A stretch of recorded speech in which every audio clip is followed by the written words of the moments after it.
Finally, dumating na nga pala yung ating Cbank card. I-share ko sa inyo kung bakit nga ba maganda ang Cbank. Hello mga Mars! Familiar ba kayo sa app nito? Bali, ang topic natin ngayon mga Mars is about Cbank. Bakit nga ba masaya sa Cbank? Kaya bali 160 lang yung kanilang card. Nung nakaraang buwan is 200 pesos. Nag-avail na ako kasi medyo bumaba siya. Okay, 160 pesos. Ayan yung ating debit card. And then ganito yung itsura ng mga Mars. Ayan, ganito. And then ito naman yung kanilang back. Ayan, ito yung name mo.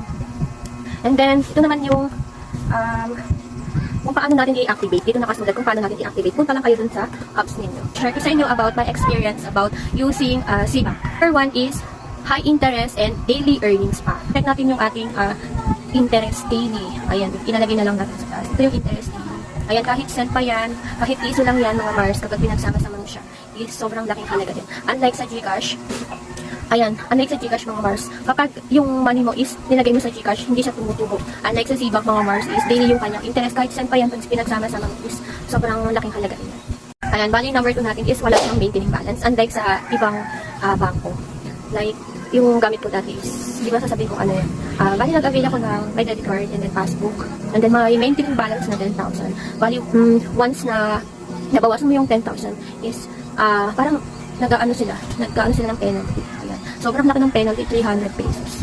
Unlike sa Cbank mga Mars, is no maintaining balance. Ayan, pangatlo mga Mars is, ang kagandahan sa Cbank is nagagamit ko siya online payment.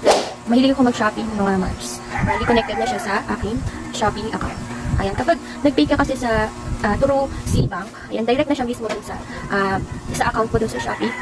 Ayan, ililink mo lang siya. Hindi ka may scam dun kasi connected na siya kay Shopee. And then, kapag nag-payment ka through Cbank is, meron kang cashback and then, yung mga exclusive voucher is nakaka-less big help talaga sa Cbank kasi nakaka-discount ka. Malaki din yung madi-discount mo using Cbank. Experience ko kay Cbank dati is nag-save ako ng 10,000. 10,000 then daily interest mga Mars is 1 peso.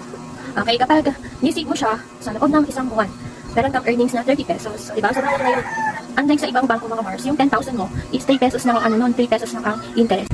Ayan, pang-apat mga Mars is through Cbank mga Mars. Dito rin po ako nag-pay ng mga bills. Gaya ng bill namin sa kuryente sa Pineco. Free naman siya, pero meron ding time na may bayad. Hindi ko alam kung 10 pesos or 15 pesos. Yung 5 mga Mars is pwede ka rin itong mag-load. Ayan. Ayan, check nyo lang, sobrang mura lang, diba? Okay, unlike mag-load ka sa Gcash, may times na plus 1 peso. Pero may times din naman may voucher sila, pero hindi naman araw-araw. Pero kay Cbank, ayan, tingnan nyo yung difference sa ibang loading app. Okay, i-compare natin siya sa Gcash. Ayan, sobrang mura kapag nag-load ka kay Cbank. Yung pang-anim naman natin mga Mars is, meron siyang 15 free transfer. Ang kagandahan pa nito is, hindi gaya sa Gcash, may bayad na 15 pesos, pero gamit mo yung Cbank, at least meron silang 15 free transfer. Okay, ang laki din yung nasa-save natin kay Cbank. Sobrang laki na-save natin through Cbank.